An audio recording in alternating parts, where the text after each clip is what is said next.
არმან სარუკიანი ჩამოდის საქართველოში რამოდენიმე დღეში რაფის ტურნირი ტარდება თბილისში. ესეთი გრანდიოზული შეჯიბრი ჯერ არ ყოფილა საქართველოს ისტორიაში. მონაწილეობას მიიღებენ ჩვენი ქართველი ვარსკვლავები და რა თქმა უნდა დააგვირგვინებს ყველაფერს მერაბ დვალიშვილის და სეხუდოს ორთა ბრძოლა. მაგრამ ყველაზე მაგარი არის რომ არმანი ჩამოდის საქართველოში და მას უკვე ძალიან ბევრი გულშემატკივარი ხდება საქართველოში, ორგანიზდება ისეთი რაღაცა, რომ მას ვაჩვენოთ როგორ გვიყვარს არმანა ილია თოფურია შემეშალა ილია თოფურიას გულშემატკივრები ხდებიან მას საქართველოში. ხო და დღეს მოდით მოусმინოთ არმან სარუკიანს. სანამ საქართველოში ჩამოვა, მინდა გაგაცნოთ სულ თუ ვინ არის და რას ფიქრობს არმან სარუკიანი ილია თოფურიაზე. იქამდე კი შეგახსენეთ, რომ ამ გადაცემის სპონსორი არის ყველაზე მაგარი კომპანია გლობალი და რა თქმა უნდა ბურგერ ფერედაისი, რომელსაც 35%-იანი ფასდაპირება აქვს ნებისმიერი გამოძახების სერვისში. ეხლა კი ყველაზე მაგარ ტიპს მსუბუქს წონაში მოусმინოთ და თან ვუყუროთ რას აპირებს საქართველოში. არმან სარუკიანმა ისევ დააყო და მაქსიმალურად თავხედურად იქცევა. შეგახსენებთ, რომ ეს ის სპორტსმენია, რომელიც თვლის, რომ ქართულ გულშემატკივრებს ის უფრო უყვართ და პატივსემენ, ვიდრე თავად ილია თოფურიას. ყველამ ვიცით, თითქოს არმანმა $1 მილიონი დადო ჯასტინ გეიჯის გამარჯვებაზე. ბოდუას გაავს? არა, აბსოლუტურად ეგრეა. ჯერ ერთი სარუკიანს ოფიციალურად რომ ასეთი ფსონი დაედო, დანა ვაითი მას იმ წამსვე მოისრო და ორგანიზაციიდან UFC-ის წესები ამ ხრივ დაუნდობელია. დიდი ალბათობით თავად არმანს 1 ცენტიც არ დაუდია და ეგ ფული მართლა თამაში რომ სყოფილიყო ფსონს ვიღაცა სხვა დადებდა მესამე პირების გავლით. მოდით პირდაპირ ვთქვათ, სარუკიანი ასეთ კოლოსალურ რისკზე არასდროს წავიდოდა იმის გათვალისწინებით, რომ გეიჯიმ იმ საღამოს გალიაში მკვეთრი ანდერდოგის სტატუსით შედიოდა. მაგრამ არმანმა გადაწყვიტა ეს ისტორია სუფთა მარიაჟობის პონჩი გაეკაჩა. მან საჯაროდ ისროლა ფრაზა, თუ ჯასტინი გამარჯვებას წაიღებს, ის მას მაგრად დაასაჩუქრებს და მანქანას მიუყვანს. დარწმუნებული ვარ, სარუკიანს თავადაც ბოლომდე არ სჯეროდა ასეთი შედეგის, მაგრამ ამ გიჟურ სფეროში შენი სიტყვები უნდა შეასრულო და მან ეს მართლა გააკეთა. სარუკიანმა ჯასტინს მანქანა უყიდა და ფერიც კი წინასწარ შეათანხმეს გეიჯის მენეჯერთან. ლამაზი ჟესტია, შესაძლოა, მაგრამ როგორც კი გამოვიდა ჯასტინ გეიჯის ახალი ინტერვიუ ჯო როგანის პოდკასტში, მთელი ეს ლამაზი ისტორია თავდაყირად ადგა. სარუკიანმა შენზე $1 მილიონი დადო და მგონი 5 და 3 მოიგო, ხო ასე? 5 და 7. 5 და 7? ვაუ! ესე თქვა გეიჯის ჯიპს უყიდიო, მაგრამ მე შენი მანქანა მომეწონა. კი, რაპტორი აიღე. შელბი რაპტორი მყავს, მაგრამ შენი რომ ვნახე, მგონი ეგეც ვიყიდი. არმანი გიყიდის ეგეც. არ მჭირდება მაგის მანქანა. ხო არ გადაო, მან შენი დახმარებით 5 მილიონზე მეტი მოიგო. არ მინდა ყოველდღე ვიჯდე მანქანაზე, რომელიც ვიღაცა ტიპმა მიყიდა. შევეცი სარუკიანის მანქანას. შენ ეგ მოიგე. ხელი არ ჩამოგვირთმევია, ასე რომ კიდია მაგის მანქანა. ამასობაში არმანს ნინა დრამა ყავს სომხეთში, სწორედ ის ნინა დრამა, რომელიც იწყებდა თავის კარიერას პლეიბოიში და სხვათა შორის დიდ წარმატებას მიაღწია. სწორედ მაგედან ის გახდა ცნობილი, გაიქაჩა და ეხლა დაძდევს მთელ სოფლიოში მებრძოლებს. ბუნებრივია პულის ანაცვლოდ, ეს მისი საქმეა. ხო და ამ მომენტში არმანმა გაიგო, რომ გეიჯიმ დაიკიდა მისი საჩუქარი და სტრიმზე ისაუბრა ამაზე. არმან, ნახე რა თქვა ჯასტინმა ჯო როგანის შოუში? ნახე, ხო გესმის, მინდოდა მისთვის მანქანა მიჩუქებინა, რადგან პული ვიშოვე. დაჟე კომპანია ჯეტკომაც კი შემოთავაზა. ჩვენ თვითონ გაუგზავნითო მანქანას უბრალოდ იმიტომ, რომ შენ გაგვიკეთე მაგარი რეკლამაო, მაგრამ მივუთხარი. არა, ამას მე თვითონ ვიზამთქო. გუშინ დამირეკეს და მითხრეს, რომ ჯასტინისთვის მანქანა მზად არისო. მადლობა გადაუხადე. მე რეკე საღამოს ვნახე ეს ვიდეო, სადაც ჯასტინი ამბობს, რომ არ აპირებს ამ საჩუქრის მიღებას რა. და მე ჩემს მაკაც ვთხარი ჯასტინის მამა მქონემ. არაფერი არ მივცეთ. თუ არ უნდა არც იმსახურებს რა. ამ მანქანას უბრალოდ ჩემს გამომწერებს ვაჩუქებ და ასე უფრო უკეთესი იქნება. შეიძლება ვიღაცა ეს მანქანა მასზე მეტად ჭირდება. მას ისედაც ბევრი პული აქვს რა, მაგრამ რადგან მანქანა უკვე ჩემს ხელშია, რამე უნდა მოუხერხო. ყველას შევპირდი რომ გადავცემდი. ხო და რამდენიმე დღეში ჩავწერ ვიდეოს და გავუშვებ გათამაშებას. დიახ, ტრანსპორტირებაზე ცვალება მოგვიწეს, შეიძლება ერთი თვეც დასჭირდეს, მაგრამ ჩემს გამომწერებს ნამდვილად მივცემ. შეიძლება შენს გამომწერებსაც მაგარი იქნებოდა.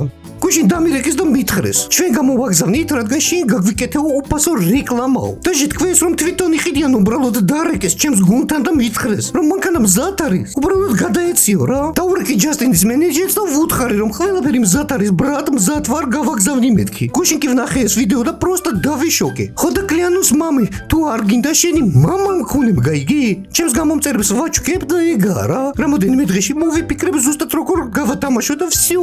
ეს ხომ ძალიან მაგარია, ვიღაცა მოიგებს Justin Gage-ის pick-ups. და ეს შეიძლება წავიდეს სადაც გინდა, თუნდაც ინდოეთში, ჩინეთში ან ავსტრალიაში გული მიგრძნობს სომხეთში. თუ რომელიმე ბავშვმა მოიგო და მის მშობლებს pick-up-ი არ სჭირდება, უბრალოდ იმპულს მისცემ რაც მანქანა ღირს. შეიძლება ქეში უფრო სჭირდებოდეთ, ვიდრე მანქანა ხო ხვდები?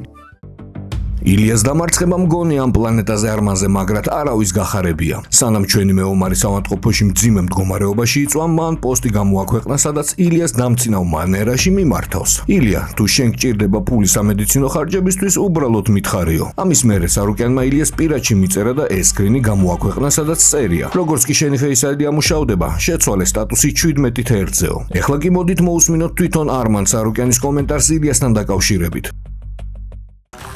გაიწყები იყო ესე. Нас пикросен.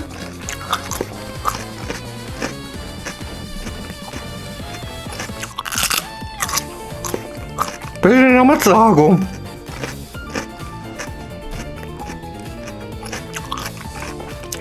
Походу. Или я мацаго. Магарата мецхина.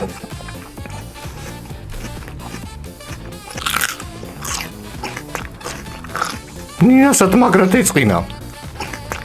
ისე ეწყინა?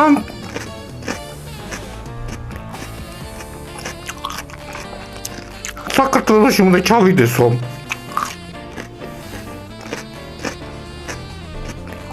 ოქტომბერში ვაპირებ საქართველოში ჩასვლას ასე რომ რომელ ოქტომბერს? არ ვიცი. 11-ში ჩემი დაბადების დღეა. ასე რომ აქ იქნები. კაი. აგი ეგ მთელი ტბა უნდა დავიკირავო.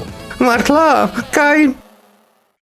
ტოპურიას ალბათ ეგონა კანელოა. ეგონა საუკეთესო ბოქსი მაქვსო და ეგეთები, მაგრამ აგი საქმეზე რა მოუვიდა. გეიჯი მაგარი ტიპია. შენი აზრით გეიჯი იყო უკეთესი თუ ილიას რაღაცა ჭირდა? იასნია გეიჯი იყო უკეთესი. ის ამ დარტყმებისგან არ დანებებულა, ბრატ. მესამე რაუნდის ბოლოს ეკიმ ბრძოლა გააჩერა, მაგრამ მაინც იჩხუბეს.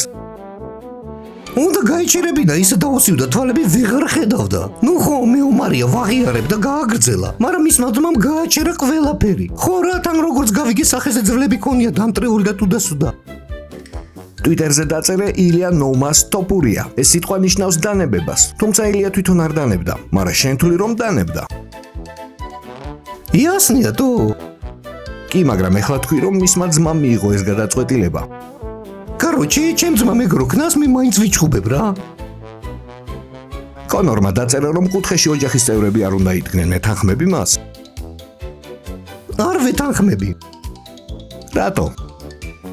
იგივე სიტუაციაში მეც იგივენაირად მოვიქცეოდი, რადგან ილია ვერ ხედავდა და მეხუთე რაუნდში შეიძლება სამუდამოდ დაეკარგა ხედველობა. Походу, ჯასტინ ამ მეხუთე რაუნდში უეჭველი დაბრიდავდა. როდესაც ნახე როგორ უყვიროდა ტოპურია გეიჯის, გამიკვირდა, არა და როგორც წესი ის უფრო მშვიდია. ფიქრობა მან რამენაირად იმოქმედა ბრძოლაზე. არა, ნაბარო ძალიან მოდუნდა და თავის ჯებსაც არ უტყავდა როგორც წესი. მას ეგონა გამოვალ და ყბას მოატეხაო პირველივე რაუნდში. მარტო ტლიკინი იცის რომ პირველ რაუნდში ყბას მოგაგლიჯებდა თუდასუდა. შენი და ილიას ბრძოლა იქნებოდა სასწაული. გაგიტყდა რომ დამარცხდა. რახან გეიჯის ვტენე პური значит მაგის მოგება მინდოდა. ფიქრობ შენ გეიჯის შეხვდები? იასნა, აბა ვინ? ქონდა ამ თემაზე საუბარი UFC-სთან. არ მიბაზრია, მაგრამ მე უნდა ვიყო. აღარავინ დარჩა, რას იზავენ ოლივერას შეახვედრებენ? თუ კონორი რომელიც მგონია წაასხავს. Так что გეიჯისაც всем და სხვა დანარჩენებსაც. ილიასაც ზედ მივაყოლებ რომ გამოჯამრთელდება. ისე მინდა ტოპურია იგივე დღეში ჩავაგდო რაც გეიჯი მუქნა. ოლივერამ დაწერა რომ BMF-ის კამარი ნაღდი კამრის წინააღმდეგ. არ გაწუხებს რომ დაგასწრეს. რაც UFC-ს უნდა იმას იზავენ, ამას ვერ ვაკონტროლებ, მაგრამ რომ შემიძლობს წესით შარშან უნდა მიჩხუბა რა. ვაფშე 2 წლის წინ ვიმსახურებდი. ხო და ეხლას რო არ მაჩხუბონ, აზე არ ვარ რა ხდება. იქნებ ეს ჩემი სპორტი ვაფშე არ არის. არ უთქვამთ რომ შემდეგი ხარ. უთქვამთ, და მიახლოებული თარიღებიც მითხრეს. და როდის? ზაფხულის მერე. სექტემბერი? ახლოს ხარ? 3 თვეში. ნუ სექტემბერში შეიძლება არა. ოქტომბერი. ვინ იცის? მესმის შენი, რას ფიქრობ? გეიჯი პიკში იყო? მოდი ესე გეტყვი რა, მე უверენი ვარ ჩემს თავში და 100% ვიცი რომ გავძუყნი ილიასაც და გეიჯისას, так что это просто. ამ ტრახის მერე ვიფიქრე რა აქვს გეიჯის ასეთი საშიში, რას დამისპირისპირებს და იცი რა, მაგას გონია ეგრევე ვიჭიდავებ, მაგრამ მე მაგას უდივლენიაში გავუშვებ.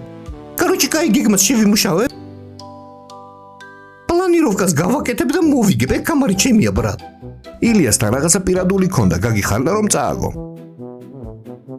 ჩემი და მაგისი ჭუბი უფრო გრანდიოზნი იქნებოდა ვიდრე გეიჯისთან, так что ეხლა მისიამ ვეჭუბო კამრიანს. და შეიძლება გეიჯიმ კარიერაც დაასრულოს და მე ოლივერას ვცემო ან ვინმე კიდე. Короче, კამარი მინდა და მისი დაცვის რეკორდი. სუბოქიცონის ლეგენდა უნდა გავხდე, ბიჭო. ამ მომენტში ყველაზე რთული მეტოქე შენთვის ვინ არის? არავინ. ერთი მეტოქე მყავდა, ისე 77-ში ავიდა. ისლამი? ხო, სუბოქცონაში ეხლა ვერავინ მომერევა. ილიას ისლამთან რო ეჭუბა, რა მოხდებოდა? ისლამჩიკა პირველ რაუნდში დააფინიშებდა ტოპორიას. დაახჩობდა. მახსოვს როგორ აქებდა ილია თავის ჭიდაობას. გეიჯი მეკ პატარა ბავშვით მოისროლა. ამაში 5 კულას იძლევიან ჭიდაობაში ელემენტარულია. მაგარი იყო, მგონი ილია ჭიდაობაზეც აღარ ვარჯიშობს. იმდენი უყურა კანელოს, მარტო ლაპებზე ვარჯიშობს. მოჭიდავეებთან არ სპარინგობს. მარტო თავის ძმაკაც გურამასთან ვარჯიშობს ლაპებზე. მგონი ილია პედის უნდა შეხვდეს. აზრიანი ჭუბი იქნება, რას ფიქრობ შენ? ტოპორიასთვის პედი საშიშია ბრატ. რატო? პედი ძალიან ძლიერი ყბა აქვს, ვერ დაანოკაუტებ 5 რაუნდიან ჭუბში, ილიას გაუჭირდება. აბა ვის უნდა შეხვდეს? მაიკლ ჩენდლერს. 11 ივლისს ორგანიზაცია RAFI თბილისში თავისუფალი სტილის ჭიდაობაში გრანდიოზულ ტურნირს გამართავს. ამ ტურნირზე გამოვლენ სპორტის ლეგენდები და ოლიმპიური ჩემპიონები, ისეთები როგორებიც არიან მაჭარაშვილი, პეტრიაშვილი და ხინჩეგაშვილი. მაგრამ რაც ყველაზე მთავარია, საღამოს მთავარი ორთაბრძოლა იქნება UFC-ს ყოფილი ჩემპიონი მერაბ დუალიშვილი, UFC-ს ყოფილი ორგზის და თავისუფალი ჭიდაობაში ოლიმპიური ჩემპიონი ჰენრი სეხუდოს წინააღმდეგ. ეს იქნება ძალიან მასშტაბური და სანახაობრივი ღონისძიება. მსგავსი დონის ტურნირი საქართველოში ჯერ არ ჩატარებულა. თუმცა ამ ყველაფრის კულმინაცია ის არის, რომ ტურნირზე არმან ცარუკიანიც ჭიდავებს. მას იმედი აქვს, რომ აქ ღირსეულად პატივისცემითა და სიყვარულით დახვდებიან. ყოველ შემთხვევაში თავად ასე ჯერა. და იქ ქართველი ინფლუენსერები და რიგითი გულშემატკივრები უკვე ემზადებიან მის შესახვედრად. მოდით მოусმინოთ რამდენიმე მათგანს. რა მეგობრებო, 11 ივლისს ტარდება სპორტის სასახლეში RAFI-ს ტურნირი რა, ეს ჭიდაობა რო არის. ცარუკიანი ჩამოდის და როგორც ხდება, ხო ეს ბოლოს იგებენ და ხან ჭუბობენ და რაღაცა ჯვარი წერია თბილისში ეგეთი გააკეთოს. მე თხოვნა, მაგ ყველა ილია თოფურიას გულშემატკივარს. ყველა ქართველს, ვისაც გულზე მოხვდა ეგ ამბები, რაც ცარუკიანმა ილაპარაკა თოფურიაზე და რაც ხდება და მიმდინარეობს ვაფშე მათ შორის. დავხდეთ თოფურიას გულშემატკივრები პლაკატებით, კვიჟინებით, ვაგრძნობინოთ, რომ საქართველოში ჩემპიონი თოფურია ვყავს და ძმობას და დობას გაფიცებ თუ რომელიმე ჩემპიონმა დაიზაროთ რა. 11 ივლისს 8 საათზე სპორტის სასახლესთან კანონის ფარგლებში ლამაზად არანაირი ძმა აქტივისტობა და რამე მსგავსი ჯვარი ვწერია. როგორც თოფურიას ფანები ვაგრძნობინებთ სარუკიანსო, საქართველოს თოფურიასია და ჩვენია ქართველების. ჩამოდის ბატონი ცარუკიანი. მე მგონი ნინად რამაც მოყვა. აი ერთობას და მართლა ქართველობას ჩვენ აი დავინახავთ 11-ში მართლა ქართველები რანი ვარ და ვინა ვართ რა. ესპანეთში რო ჩასულიყო, აი ახლა ამ ცხელ სიტუაციაში და მდგომარეობაში ხო? აი просто გეკითხებით ესპანეთში ესპანელები ილია თოფურიას კომაგები და ის ხალხი რა სიზამდნენ როგორ დახვდებოდნენ და რა პერფორმანსებს მოუწყობდნენ. აი თქვენ უბრალოდ გეკითხებით რა, აი კომენტარებში მე დამიწერეთ რა. ამიტომ არც ესპანელებზე ნაკლები ვართ და არავის ნაკლებები არ ვართ ქართველები თუ მოვინდომებთ. ახლა მოგმართავთ მართლა თელი გული და სულით. არ გავატაროთ რა, ეს არ არის გასატარებელი.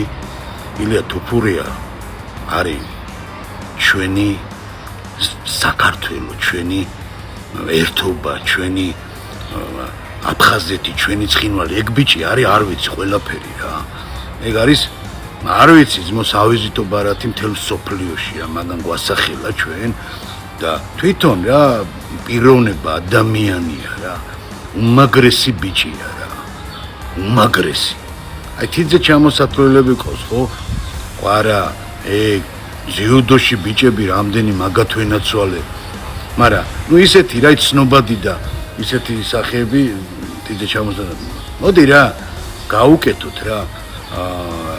დაავხდეთ როგორც არის დასახვედრი ცარუკიანს იმ სიტყვების გამო, რაც მაგან იკადრა და რაც მაგან აკადრა ილია თუბურიას, არ გაუტაროთ რა ხალხო ეს. ოღონდ ცივილურად, ადამიანურად არც ერთ შემთხვევაში არ გავაკეთოთ ისე რომ რაღაცა გადავწყვეტ თელ ერს და მთელ იმას და ეს ძალიან მიუღებელია, მაგრამ აუცილებლად იგრძნოს ცარუკიანმა, რომ მაგრად მიქარა და ის რეებსაც აკეთებდა იმ ჩხუბის მერე, როგორც იაზობდა და როგორც აქვეყნებდა და წერდა იმ სიტყვებს, ხო? ეგ არ უნდა დარჩეს რა. და ბოლოს ქართველი კომაგების ჯვართამაღლების მრევლის სამოტივაციო ვიდეო ჩვენს ჩემპიონს. Mama said, don't fulfill our ways, a stranger can see us. Ilia, una sola noche no puede devorar lo que has creado durante años. ილია, შენ ჩემთვის სამაგარითო ხარ, რადგან მასწავლე, რომ თავარია წაქცევის მერე წამოდგომა და ბოლომდე ბრძოლა. ილია, ჩვენ შენ გამოდავიწეთ ვარჯიში და გვირდებით. როგორ შენ გვასწავლე, არასდროს დავნებდებით. ილია, ჩვენ ნახეთ რაღაც უფრო დიდი ვიდრე გამარჯვებაა, ადამიანი, რომელიც ბოლომდე იბრძვის. Ilia, thank you for the immense pride that you have given us. Much more lies ahead. ილია, კამერი შეიძლება სხვას დარჩეს, მაგრამ ჩემპიონის ხასიათს ვერ აუწაგართ. ილია, ბრძოლის დროს ჩვენს კუთხეში მთელი საქართველო იყო. და როცა ბრძოლა დასრულდა, არავინ წასულა. ბიჭები დარბაზში ისევ შენს ვიდეოებს უყურებთ, ისევ შენს მოძრაობებს ვიმეორებთ და ისევ ვოცნებობთ, რომ შენაერი გავხდე. შენ ათასობით ბავშვის შთაგონების წყარო ხარ. არასოდეს დაგაუწყდეს თუ რამდენი გული ძგერს საქართველოში შედის. Hate to see you waiting. They said it's all been done, but you haven't seen the best of me. So I got one more run, and it's gonna be a sight to see. Had to have high hopes for a living, shooting for the stars when I couldn't make a killing. Didn't have a dime, but